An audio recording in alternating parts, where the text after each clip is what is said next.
कहानी आम्रपाली की, जिसे उसकी खूबसूरती ने बना दिया था नगरवधु। जब सुंदरता वरदान नहीं श्राप बन जाए, तब जन्म लेती है एक ऐसी कहानी जिसे सुनकर आज भी दिल कांप उठता है। आम्रपाली की कहानी। यह कहानी है भारतीय इतिहास की सबसे खूबसूरत महिला के नाम से विख्यात आम्रपाली की, जिसे अपनी खूबसूरती की कीमत वेश्या बनकर चुकानी पड़ी। वह किसी की पत्नी तो नहीं बन सकी, लेकिन संपूर्ण नगर की नगरवधु जरूर बन गई। आम्रपाली ने अपने लिए ये जीवन स्वयं नहीं चुना था, बल्कि वैशाली में शांति बनाए रखने, गणराज्य की अखंडता बरकरार रखने के लिए उसे किसी एक की पत्नी बनाकर नगर को सौंप दिया गया। उसने सालों तक वैशाली के धनवान लोगों का मनोरंजन किया, लेकिन जब वह तथागत बुद्ध के संपर्क में आई तो सब कुछ छोड़कर बौद्ध भिक्षुणी बन गई। आम्रपाली के जैविक माता पिता का तो पता नहीं, लेकिन जिन लोगों ने उसका पालन किया उन्हें वह एक आम के पेड़ के नीचे मिली थी, जिसकी वजह से उसका नाम आम्रपाली रखा गया। वह बहुत खूबसूरत थी। उसकी आंखें बड़ी बड़ी और काया बेहद आकर्षक थी। जो भी उसे देखता वह अपनी नज़रें उस पर से हटा नहीं पाता था। लेकिन उसकी यही खूबसूरती, उसका यही आकर्षण उसके लिए श्राप बन गया। एक आम लड़की की तरह वो भी खुशी खुशी अपना जीवन जीना चाहती थी, लेकिन ऐसा हो नहीं सका। वह अपने दर्द को कभी बयान नहीं कर पाई और अंत में वही हुआ जो उसकी नियति ने उससे करवाया।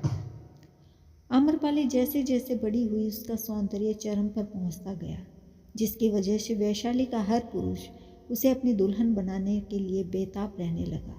लोगों में आम्रपाली की दीवानगी इस हद तक थी कि वो उसको पाने के लिए किसी भी हद तक जा सकते थे। यही सबसे बड़ी समस्या थी। आम्रपाली के माता पिता जानते थे कि आम्रपाली को जिसको भी सौंपा गया तो बाकी के लोग उनके दुश्मन बन जाएंगे और वैशाली में खून की नदियां बह जाएंगी। इसलिए वह किसी भी नतीजे पर नहीं पहुंच पा रहे थे।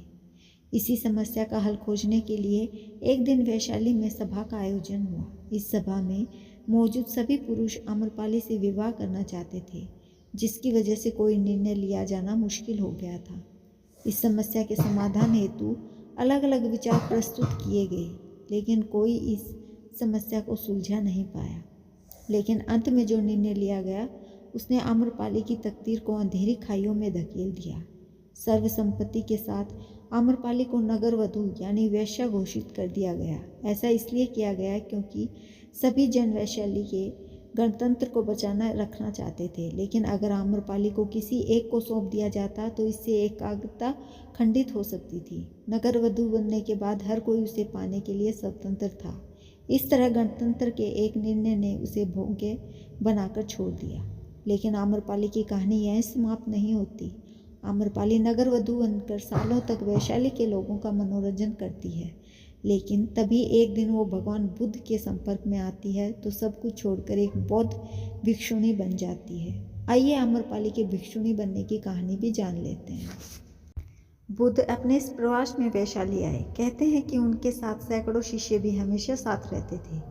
सभी शिष्य प्रतिदिन वैशाली की गलियों में भिक्षा मांगने जाते थे। वैशाली में ही आम्रपाली का महल भी था। वह वैशाली की सबसे सुंदर स्त्री और नगरवधु थी। वह वैशाली के राजा, राजकुमारों और सबसे धनी और शक्तिशाली व्यक्तियों का मनोरंजन करती थी। एक दिन उसके द्वार पर भी एक भिक्षक भिक्षा मांगने के लिए आया। उस भिक्षक को देखते ही वह उसके प्रेम में पड़ गई।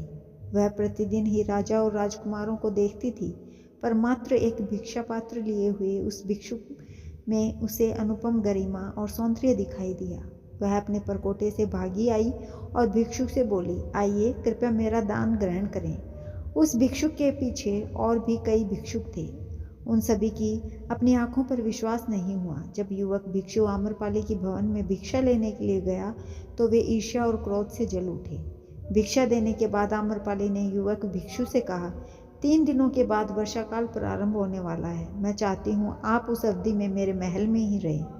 युवक भिक्षु ने कहा, मुझे इसके लिए अपने स्वामी तथागत बुद्ध से अनुमति लेनी होगी। यदि वे अनुमति देंगे तो मैं यहाँ रुक जाऊँगा। उसके बाहर निकलने पर अन्य भिक्षुओं ने उससे बात की। उसने आम्रपाली के निवेदन के बारे में बताया। यह सुनकर सभी भिक्षु बड़े क्रोधित हो गए। वे तो एक दिन के लिए ही इतने ईर्ष्यालु हो गए थे और यहाँ तो पूरे 4 महीनों की योजना बन रही थी।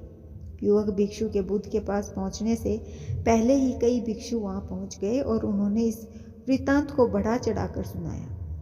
वह स्त्री वेश्या है और एक भिक्षु वहाँ पूरे 4 महीनों तक कैसे रह सकता है? बुद्ध ने कहा, शांत रहो, उसे आने दो। अभी उसने रुकने का निश्चय नहीं किया है। वह वहाँ तभी रुकेगा जब मैं उसे अनुमति दूंगा। युवक भिक्षु आया और उसने बुद्ध के चरण छूकर सारी बात बताई। आम्रपाली यहाँ की नगरवधू है। उसने मुझे चातुर्मास में अपने महल में रहने के लिए कहा है। सारे भिक्षु किसी न किसी के घर में रहेंगे। मैंने उसे कहा है कि आपकी अनुमति मिलने के बाद ही मैं वहाँ रह सकता हूँ। बुद्ध ने उसकी आंखों में देखा और कहा, तुम वहाँ रह सकते हो। यह सुनकर कई भिक्षुओं को बहुत बड़ा आघात पहुँचा। वे सभी इस पर विश्वास नहीं कर पा रहे थे कि बुद्ध ने एक युवक शिष्य को एक वेश्या के घर में 4 मास तक रहने के लिए अनुमति दे दी। 3 दिनों के बाद युवक भिक्षु आम्रपाली के महल में रहने के लिए चला गया। अन्य भिक्षु नगर में चल रही बातें बुद्ध को सुनाने लगे। सारे नगर में एक ही चर्चा हो रही है कि एक युवक भिक्षु आम्रपाली के महल में 4 महीने तक रहेगा। बुद्ध ने कहा, तुम सब अपनी चर्या का पालन करो। मुझे अपने शिष्य पर विश्वास है। मैंने उसकी आंखों में देखा है कि उसके मन में अब कोई इच्छाएं नहीं हैं। यदि मैं उसे अनुमति न भी देता तो भी उसे बुरा नहीं लगता। मैंने उसे अनुमति दी और वह चला गया। मुझे उसके ध्यान और संयम पर विश्वास है। तुम सभी इतने व्यग्र और चिंतित क्यों हो रहे हो?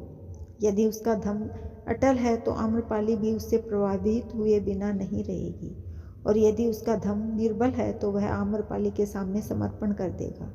यह तो भिक्षु के लिए परीक्षण का समय है। बस 4 महीने तक प्रतीक्षा कर लो। मुझे उस पर पूर्ण विश्वास है। वह मेरे विश्वास पर खरा उतरेगा।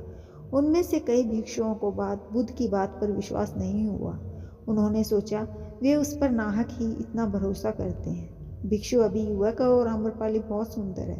वे भिक्षु संघ की प्रतिष्ठा को खतरे में डाल रहे हैं, लेकिन वे कुछ कर भी नहीं सकते थे। 4 महीनों के बाद युवक भिक्षु विहार लौट आया और उसके पीछे पीछे आम्रपाली भी बुद्ध के पास आई। आम्रपाली ने बुद्ध से भिक्षुणी सर्व में प्रवेश देने की आज्ञा मांगी।